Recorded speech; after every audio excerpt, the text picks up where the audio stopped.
Assalamualaikum warahmatullahi wabarakatuh. Apa kabar pemirsa Metro TV? Mudah-mudahan kita semua sehat ya, selalu dalam lindungan Allah Subhanahu wa taala. Dan tentunya hari ini dari studio Metro TV Manulife, saya Indah Kirana berkesempatan lagi untuk menemani Anda dalam tafsir Al-Misbah bersama Bapak Quraisy Shihab. Kita sapa dulu. Assalamualaikum Pak Quraisy. Sehat ya Pak ya? Alhamdulillah. Oke, dan tentunya kita tidak hanya berdua, dari sini sudah ada bintang tamu kita, Aiman Rizky. Assalamualaikum. Waalaikumsalam. Panggilnya Rizky atau Aiman nih? Aiman. Aiman ya. Oke, nanti kita bisa dengarkan dan bertanya langsung pada Pak Quraisy. Kalau kemarin kita sudah mengkaji kandungan surat ke-28 yaitu Al-Qasas ayat 1 hingga 13. Kali ini kita akan mengkaji kelanjutannya ayat 22 hingga 35. Dan selanjutnya akan dijabarkan langsung oleh Bapak Quraisy Shihab. Silakan Bapak. Baik, bismillahirrahmanirrahim. A'udzubillahi minasyaitonirrajim.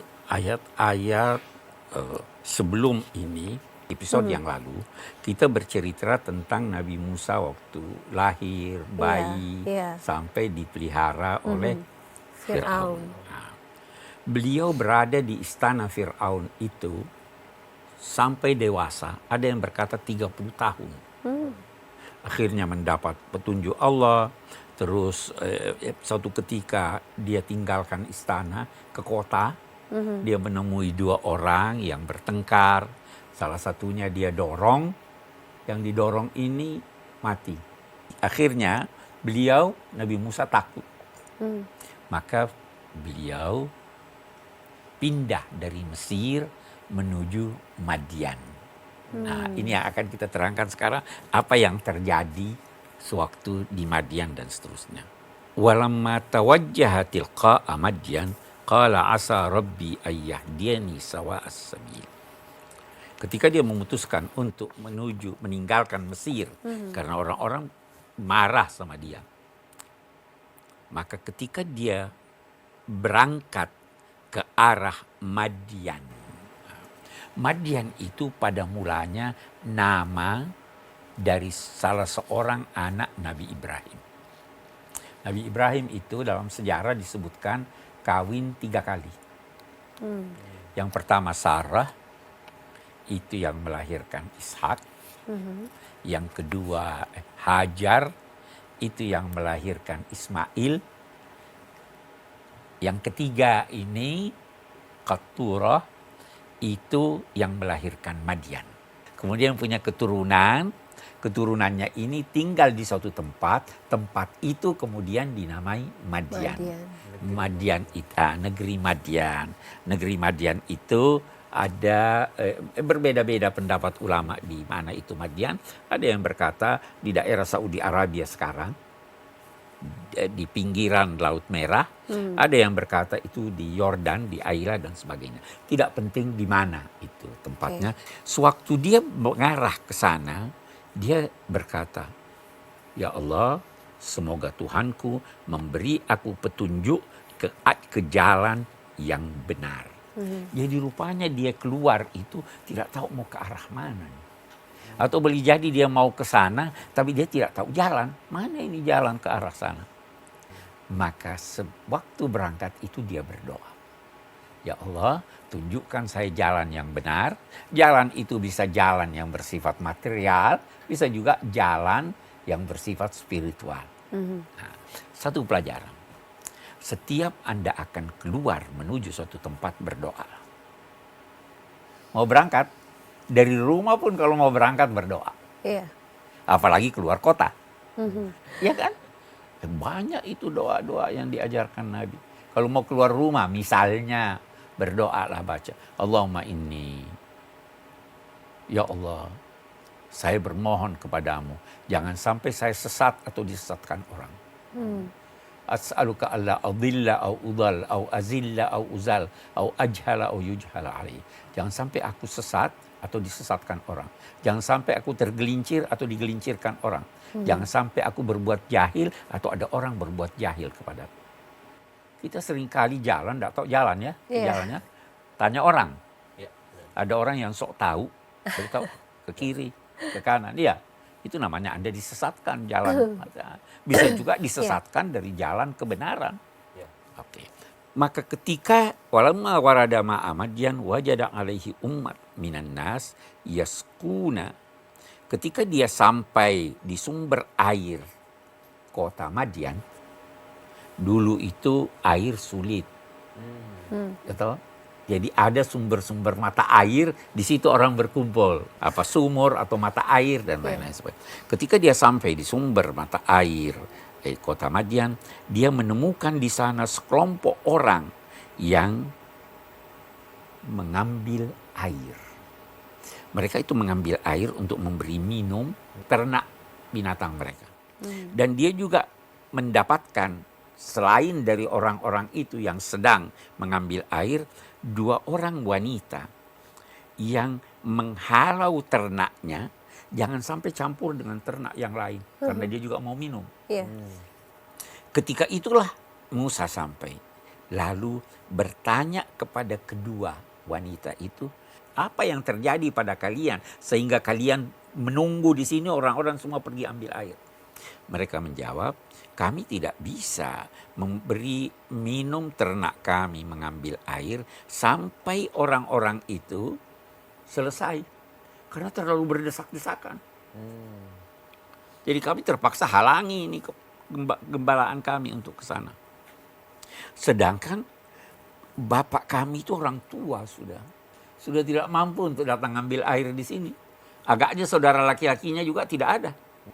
Maka Nabi Musa yang kuat ini, dia yang ambilkan air untuk kedua wanita tersebut. Minumlah ternaknya. Setelah selesai, dia kembali berteduh di bawah suatu naungan pohon. Di situ dia sekali lagi berdoa. Apa katanya? Rabbi inni lima anzalta ilayya min khairin faqir. Ya Allah, saya ini butuh. Memang engkau telah memberi saya rezeki. Tetapi saya masih butuh. Banyak rezeki Tuhan yang diberikan kepadanya. Yang lalu pernah ada rezeki waktu hidup di istana Firaun. Sekarang pun masih ada rezeki, ada udara, ada air dan sebagainya. Tapi saya masih butuh ya Allah. Kita garis bawahi lagi. Jangan pernah menduga Allah tidak memberi Anda. Walaupun sedikit Anda masih butuh, jangan mengingkari nikmat Allah. Anda diberi kesehatan, Anda diberi udara, Anda diberi teman, Anda diberi tempat bernaung. Itu rezeki ya? Itu semua rezeki. Betul. Iya kan?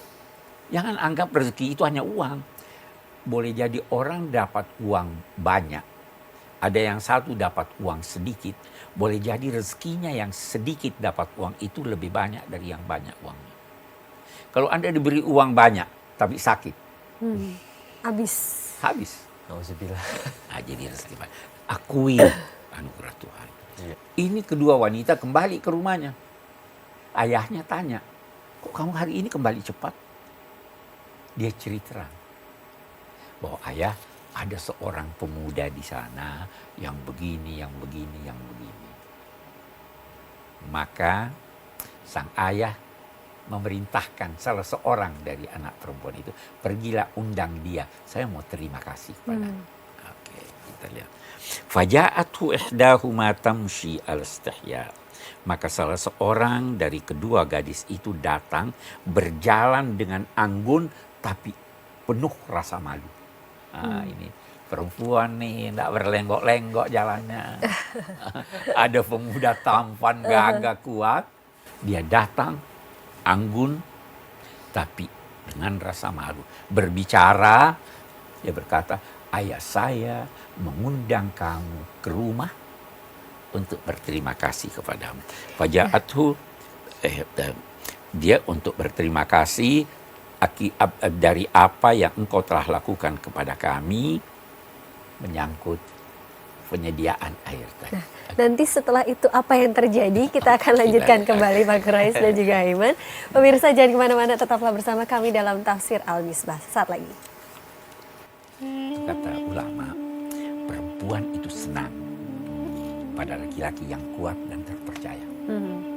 Kuat fisiknya, kuat kepribadiannya, tapi juga terpercaya.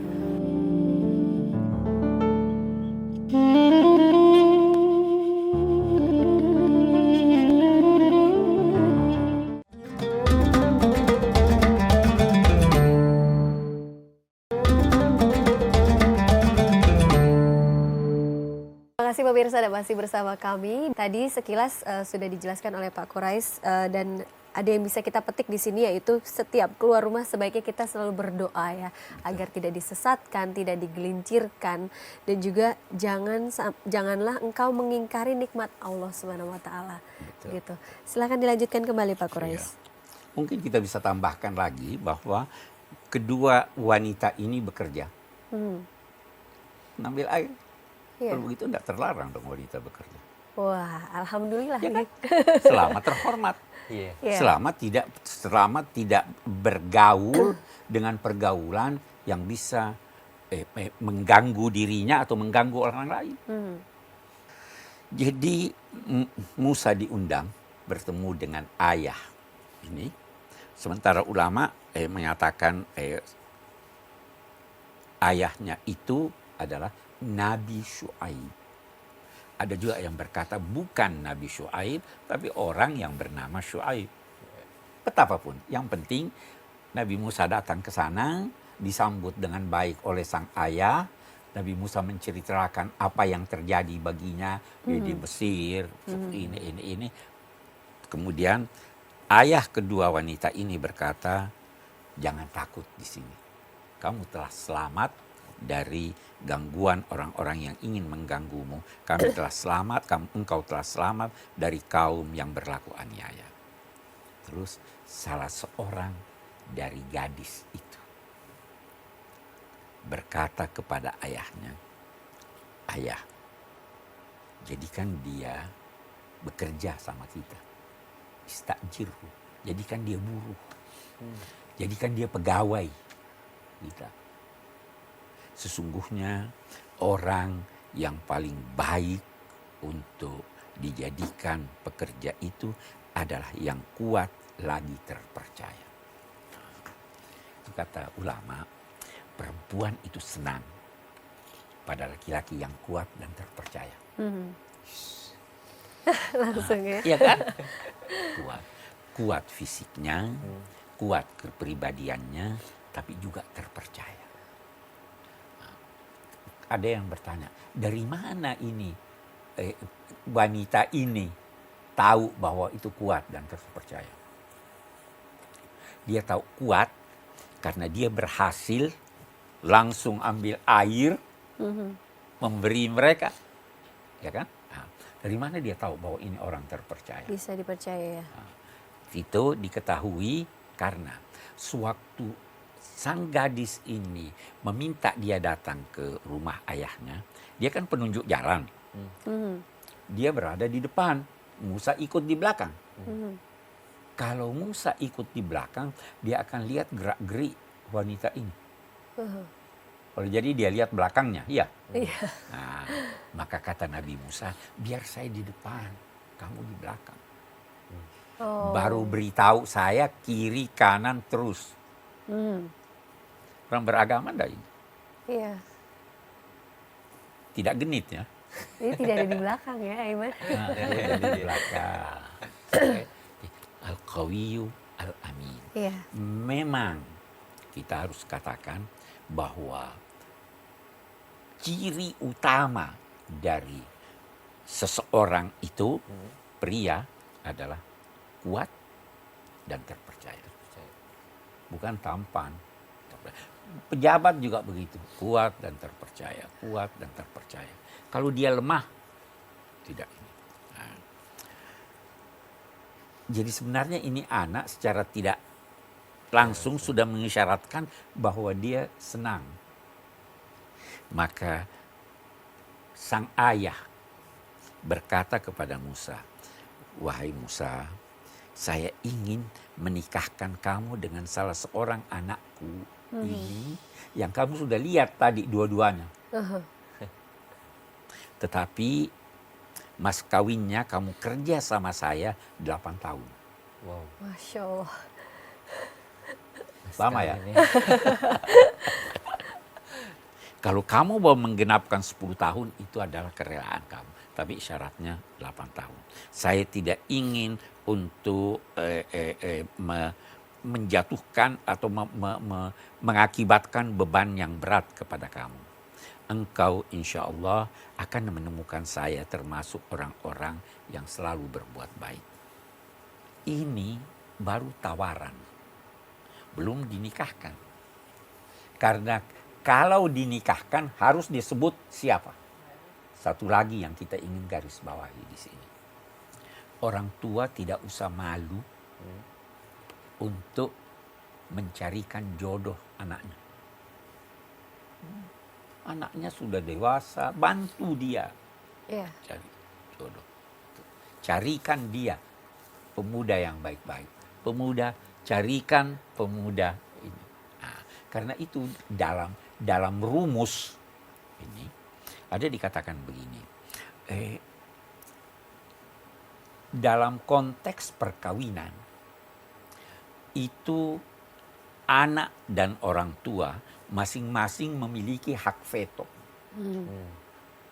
Kalau anak senang, orang tua tidak senang, orang tua bisa veto anaknya. Jangan. Tetapi kalau mau bahagia, jangan menikah kecuali yang disetujui oleh keluarga atau ibu bapak. Karena pernikahan itu bukan hanya hubungan antara seorang lelaki dan perempuan. Iya. Hubungan keluarga kan? Iya. Ini, maka kata Nabi Musa, itu antara kita 10 tahun atau 8 tahun, biarlah saya jalankan itu yang mana di antara kedua itu yang akan kita tetapkan. Biar saya jalankan dulu 8 tahun, kalau mau saya tambah nanti kemudian saya tambah karena itu bukan bukan syarat yang harus terpenuhi. Dan Allah akan menjadi saksi terhadap apa yang kita ucapkan ini. Maka menikahlah dia dengan salah seorang. Salah seorang ini belum diketahui siapa. Al-Quran tidak menjelaskannya. Kan? Yang ingin dijelaskan, yang terpenting, bahwa doa Nabi Musa terkabul. Iya. Apa doanya?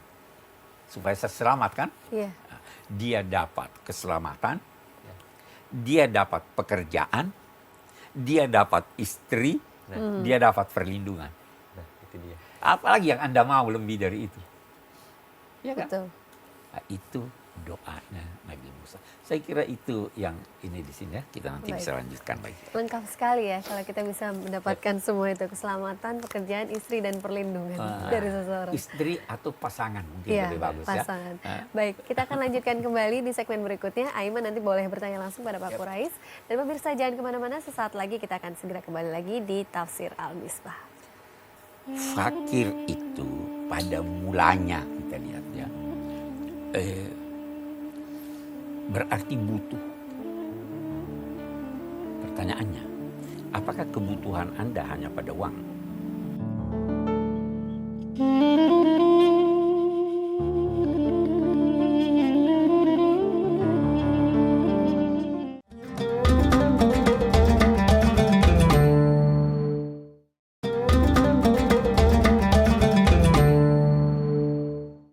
Sudah usai kita dengarkan dari Al-Qasas ayat 22 hingga 35 yang tadi kurang lebih adalah akhirnya ya Pak ya, Nabi Musa ini mendapatkan yang tadinya hanya berdoa minta selamat, tetapi justru Allah memberinya lebih dari selamat. Selamat, pekerjaan, pasangan dan juga perlindungan dari Syuaib itu sendiri. Jadi memang Allah ini maha pemberi ya. Maha pemberi. Karena berlipat-lipat. Berlipat-lipat. Dia memberi tanpa Anda minta. Iya. Nabi Musa seperti yang kita katakan tadi, bukan cuma perlindungan. Dia berangkat dari Mesir menuju Madian mengharapkan perlindungan. Jangan sampai dia dicederai oleh masyarakat yang ada di sana. Itu tujuannya datang. Tapi dia mendekat kepada Allah, dia dapat perlindungan, ya toh? Apalagi dapat pasangan, dapat pekerjaan. Iya. Nah, Nabi Musa tidak minta jadi rasul. Nabi Musa tidak minta kasih saya istri. Itu salah satu makna sifat Allah Wahhab, memberi tanpa Anda minta. Subhanallah. Sama kita bisa beri ilustrasi. Kalau ada seorang yang Anda cintai, Anda akan memberi dia, boleh jadi memberi kebutuhannya walaupun dia tidak ungkap, boleh jadi memberi melebihi kebutuhannya karena Anda cinta. Kedepannya harus seperti itu, Aiman. Sepertinya. Aiman seperti sudah menyimpan pertanyaan nih. Sudah banyak. Iya, silahkan. Ini Pak, tadi menyinggung soal perkawinan. Saya agak tersindir nih. Mengenai jodoh tadi, bahwa Nabi Musa berangkat dari Mesir menuju negeri Madian itu dan akhirnya dipertemukan jodohnya dan memiliki keluarga di sana. Adakah maksud Allah hingga Nabi Musa diajak ke Madian itu tuh untuk membina keluarga di situ? Satu hal dulu, tidak ada sesuatu yang dilakukan Allah yang mempunyai maksud untuk dirinya. Untuk diri Allah. Tapi itu segala yang datang dari Allah, yang dia atur itu pada dasarnya adalah untuk kemaslahatan makhluknya. Walaupun menurut pandangan mata Anda itu jelek. Gempa jelek atau tidak? Menurut kita ya. Menurut kita ya jelek. Tetapi terkadang karena mata kita ini terbatas kemampuannya, sehingga kita hanya melihat satu titik, tidak melihat titik yang lain. Saya tanya nih Anda, kalau Anda melihat seorang wanita, ada tai lalatnya, kalau lihat tai lalatnya aja bagaimana? Jelek Pak. Lihatlah secara keseluruhan. Yakinlah bahwa kebaikan seluruhnya ada di tangan Allah. Tidak ada yang buruk kalau dari Allah. Walaupun menurut pandangan mata Anda itu buruk. Belum tentu kalau justru itu menurut pandangan Allah itu yang terbaik buat saya. Itu yang terbaik buat Anda. Kita harus yakin begitu. Kita harus yakin begitu. Nah, tentu saja Allah telah mengetahui bahwa ini nanti akan ke Madian, akan ketemu Nabi Syuaib, akan kawin dan lain-lain sebagainya.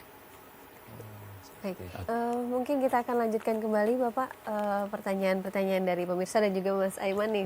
Masih ada pertanyaan. Sesaat lagi ya Pak ya. Dan pemirsa kita akan lanjutkan kembali sesaat lagi, tetaplah di Tafsir Al-Misbah.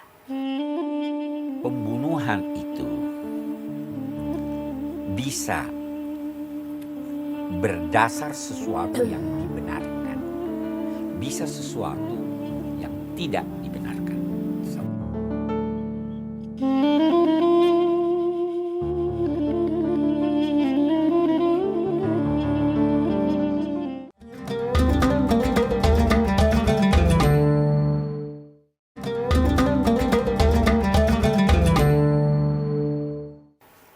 Terima kasih pemirsa, Anda masih bersama kami dalam Tafsir Al-Misbah. Dan tadi sudah banyak yang bisa kita petik ya dari kisah Nabi Musa ini. Tentunya seputar kehidupan sehari-hari nih. Ada soal pasangan, ada soal berdoa, rezeki. Nah ini mungkin Aiman tertarik dengan ini ya. Masalah pasangan. Rencana berpasangan ini. Silakan Aiman bertanya. Gini Pak, tadi aku dengar bahwa Nabi Musa itu dengan maharnya bekerja selama 8 bulan, 8 tahun. 8 tahun dan bisa dengan 10 tahun. Berarti di zaman dulu maharnya bisa dengan pekerjaan. Mahar itu adalah sesuatu yang bermanfaat. Bisa dalam bentuk kerja. Karena bermanfaat. Hanya saya ingin garis bawahi bahwa mahar itu adalah hak perempuan. Bukan orang tuanya. Bukan orang tuanya. Tadi kita ketahui bahwa selama ini kedua wanita itu bekerja. Ya kan? Dia yang harus pergi cari air. Iya. Kalau Nabi Musa menjadi suami, dia yang akan bekerja untuk itu. Siapa yang terbebaskan dari pekerjaan? Istrinya. Ya kan? Dapat manfaat atau tidak? Ya. Bisa jadi mahar. Yang kedua, ya, kalau kita bicara soal mahar, harus ditekankan bahwa mahar itu bukan harga perempuan. Mahar itu lambang kesediaan untuk hidup bersama, untuk memenuhi kebutuhan pasangan.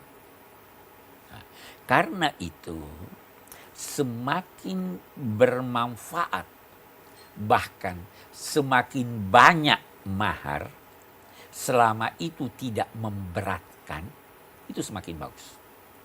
Tidak harus berupa emas. Tidak harus. Ada satu orang datang pada Nabi, saya mau menikah, kamu ada sesuatu? Enggak punya, wahai Nabi. Cari cincin dari besi. Bisa dipakai kan cincin? Enggak punya, wahai Nabi. Kamu hafal ayat Quran, hafal ayat Quran. Oke, kalau kamu hafal ayat Quran, ajar dia, itu maharnya. Bermanfaat atau tidak? Iya. Kemudian kitab. Karena hak perempuan yang akan dinikahi, dia bisa merelakannya. Tidak usah bayar mahar. Luar biasa. Ya kan? Andaikan sekarang Fa seperti itu. intibna lakum an syai'in minhu nafsan fakuluhu hani'an mari'an. Kalau dia relakan, karena haknya perempuan. Iya. Seandainya seorang melamar, diterima maharnya, menikah, ya toh? Menikah, lantas dia memberikan sesuatu sebagai mahar kepada istrinya. Tiba-tiba dia bercerai sebelum bercampur. Bagaimana mahar ini? Atau diceraikan oleh suaminya, udah saya nggak mau sama kamu. Bagaimana maharnya? Sudah milik istrinya? Tidak. Suami bisa meminta setengah. Atau bisa jadi istrinya nggak mau. Ya, Iya. Iya. kembalikan setengahnya. Ya kan? Dikasihin. Jadi itu sebabnya semakin banyak itu semakin menguntungkan istri. Tetapi dalam saat yang sama keberkatannya pada mahar yang tidak memberatkan suami. Semakin memberatkan semakin tidak banyak keberkatannya. Saya kira itu Iya. soal mahar begitu. Ya. Oke. Ya, mungkin ini ada pemirsa juga yang ingin bertanya masih seputar kisah Nabi Musa ini. Kita lihat dulu pertanyaannya. Ini dia. Assalamualaikum, nama saya Gatot. Saya mau nanya Pak Kures, apakah fakir itu adalah dalam harta saja? Terima kasih. Fakir itu pada mulanya kita lihat ya, berarti butuh. Pertanyaannya, apakah kebutuhan Anda hanya pada uang? Tidak. Butuh petunjuk atau tidak? Butuh. Butuh petunjuk. Rezeki itu apakah hanya uang? Tidak. Tidak kan. Inni lima anzalta ilayya min khairin faqir. Ya Allah, apa yang telah Engkau berikan pada saya, itu saya sudah terima dengan penuh kesyukuran, tapi saya masih butuh. Boleh jadi ketika itu dia tidak butuh materi ya. Iya. Boleh jadi yang terpenting buat dia perlindungan. Ya kan? Ya ayyuhan nas antumul fuqara'a ilallah. Wahai seluruh manusia, kamulah orang-orang fakir. Tapi bukankah kita butuh itu terus-menerus ya? Kita butuh terus-menerus. Sifat kebutuhan itu terus-menerus. Walaupun Anda kaya raya, masih butuh atau tidak? Iya, biasanya. Pasti butuh. Fakir hati saya. Ya, bermacam-macam. Ya toh, jadi tidak hanya. Memang salah satu bentuk kebutuhan itu adalah kebutuhan materi. Ya. Nah, karena itu zakat yang merupakan materi ini diserahkan antara lain kepada orang miskin dan orang fakir. Tadi menyinggung sedikit mengenai sedekah. Fakir dan miskin itu bedanya seperti apa, Pak? Itu bedanya seperti apa? Kita lihat. Berbeda pendapat ulama. Ada yang berkata begini. Kalau dia mempunyai kebutuhan, katakanlah 100. Tapi penghasilannya kurang dari 50%, maka dia fakir. Tapi kalau lebih dari 50%, masih ada kebutuhannya kan? Dia dinamai miskin. Jadi fakir itu lebih Membutuhkan. lebih butuh Lebih daripada butuh. yang miskin. Itu. Ada yang membaliknya. Ada lagi dalam konteks zakat itu ada yang berkata fakir itu yang muslim, miskin itu yang non-muslim. Ada yang berpendapat begitu. Tapi umumnya mengatakan dua-duanya butuh. Baik, dan di sini juga ada pemirsa yang akan bertanya kembali. Ada baiknya kita lihat dulu pertanyaannya di sini. Nama saya Dian, Pak Kurais. Saya mau bertanya, waktu dulu Nabi Musa alaihissalam telah membunuh musuh Allah, itu salah satu kaum Firaun. Apakah kita sebagai Muslim akan diampuni juga kalau kita misalnya membunuh seseorang ketika perang, dan apakah alasannya? Beda ya. Pembunuhan itu bisa berdasar sesuatu yang dibenarkan, bisa sesuatu yang tidak dibenarkan. Pembunuhan itu juga dari sisi lain bisa karena sengaja, bisa karena tidak sengaja, bisa menyerupai sengaja, tapi tidak sengaja. Tiga macam. Kalau pembunuhan itu dibenarkan, maka tentu tidak ada dosa bagi yang membunuh. Dalam perang, kita berperang menghadapi musuh yang akan mengganggu negara kita, mengganggu agama kita. Terjadi pembunuhan, tidak berdosa, bahkan dapat ganjaran itu. Ada seorang yang mau merampas hak Anda, lantas Anda halangi dia sampai yang bersangkutan itu terbunuh, Anda tidak dosa. Nah, sekarang, kalau tidak dibenarkan, tetapi itu Anda lakukan tanpa sengaja, ini kalau tanpa sengaja itu akibat kecerobohan, Anda berdosa. Menabrak gitu kan.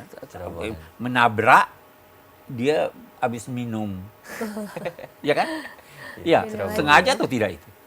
Dia tidak sengaja, sengaja. tapi dia ceroboh. Ceroboh. Itu bisa dituntut. Kembali ke ayat tadi, Bapak sempat menyinggung masalah pasangan. Pasangan yang baik itu adalah yang kuat dan terpercaya. Nah, saya penasaran nih, kenapa kuat dan terpercaya? Kenapa ada jujur, ada baik, ada benar? Ditahan dulu jawabannya, kita akan dengarkan jawaban Pak Kurais sesaat lagi. Pemirsa, tetaplah bersama kami di Tafsir Al-Misbah. Suami itu harus melindungi. Ya. Ya kan? Suami itu berkewajiban memenuhi kebutuhan keluarga. Ini perlu kekuatan atau tidak? Ya.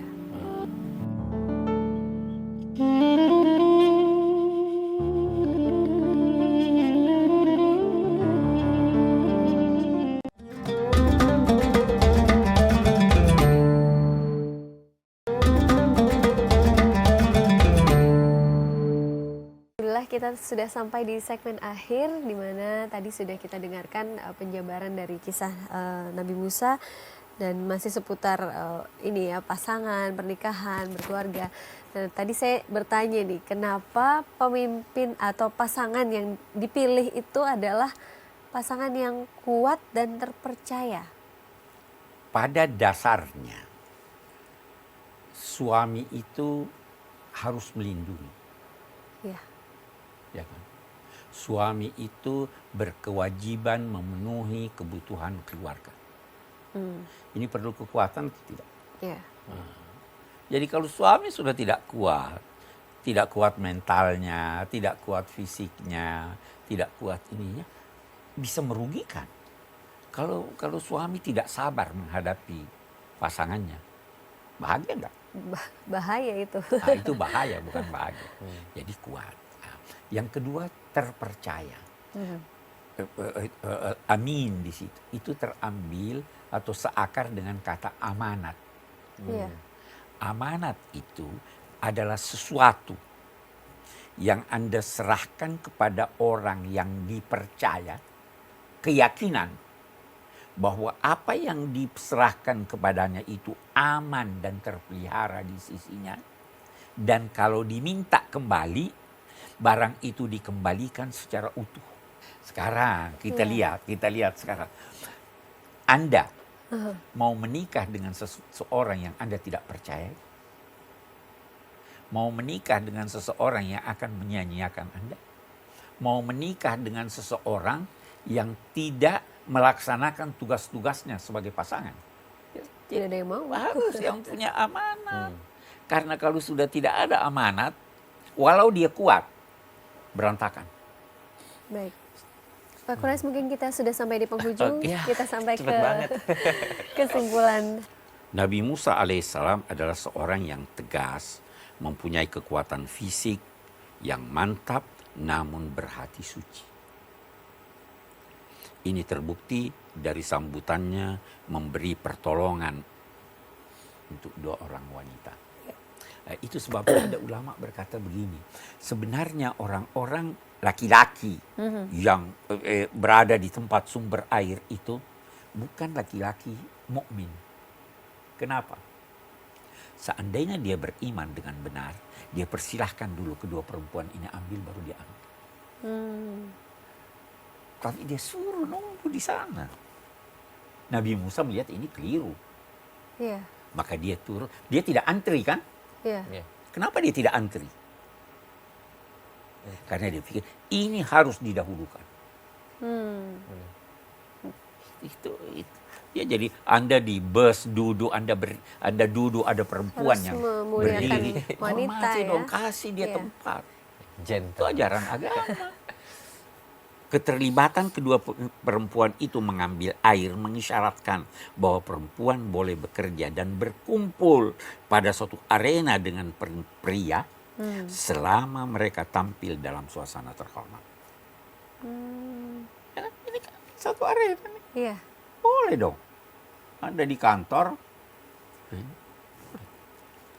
selama mereka tangan, lebih-lebih jika pekerjaan itu diperlukannya atau pekerjaan itu memerlukannya. Ada pekerjaan yang Anda perlukan karena Anda butuh uang. Iya. Boleh jadi Anda tidak butuh uang, tetapi pekerjaan itu membutuhkan Anda. Mau saya beri contoh?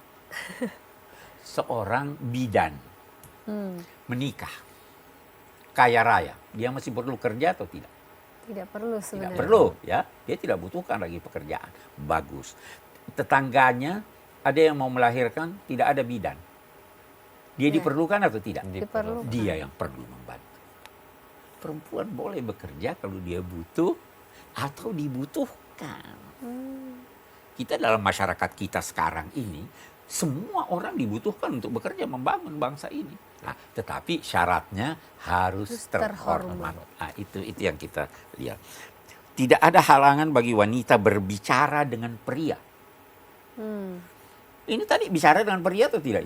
Iya. Ya. Ini saya punya ayah undang kamu Iya. ke rumah.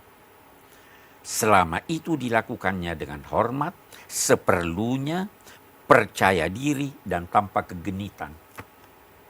Bicara tidak berliku-liku, tidak berini. Ya, ini pelajaran yang kita tarik dari Al-Quran. Iya. Perlu berterima kasih, bahkan membalas budi siapa yang berjasa pada Anda. Bapaknya kedua gadis ini berterima kasih enggak? Iya. Balas budi enggak? Iya. Perlu itu. Kekuatan dan kejujuran atau integritas pribadi adalah 2 sifat yang mutlak dimiliki oleh siapa yang diserai tugas. Kekuatan dimaksud adalah kekuatan dalam berbagai bidang, khususnya dalam bidang tugasnya. Tugas Anda. Tidak terlarang oleh agama dan tidak wajar pula untuk dinilai sebagai aib bagi seorang ayah, bahkan perempuan menawarkan anaknya atau dirinya untuk dinikahi secara sah dan baik-baik. Seorang gadis boleh aja. Itu Khadijah, ibu kita Khadijah, itu sebenarnya beliau yang melamar Nabi. Boleh saja. Nah, terakhir di sini menikahkan kamu dengan syarat 8 tahun ya. Iya. Istilah tentang tahun di sini diistilahkan oleh Al-Quran samania hijaj, 8 kali haji. Oh, 8. Kalau begitu haji sudah dikenal jauh sebelum Nabi Muhammad. Saya kira itu beberapa kesimpulan kita di sini. Baik, mudah-mudahan apa yang kita petik hari ini bisa menambah keimanan dan mengkokohkan keimanan kita kepada Allah Subhanahu wa taala dan nabi dan rasulnya. Aiman, terima kasih banyak sudah Terima hadir kasih bersama kita di juga. sini. Sudah banyak bertanya kepada Pak Quraisy, mudah-mudahan bermanfaat. Segera menikah. Segera Insya Allah. menikah dan Doa mendapat. dari Kiai. Ya, Pak Quraisy juga terima kasih banyak. Dan pemirsa, insya Allah esok kita akan jumpa lagi di jam yang sama. Masih dengan membahas kelanjutan dari surat Al-Qasas. Dan tentunya juga saya mengucapkan selamat menunaikan ibadah puasa. Saya Indah Kirana mohon pamit. Wabillahi taufiq wal hidayah. Wassalamualaikum warahmatullahi wabarakatuh. Waalaikumsalam.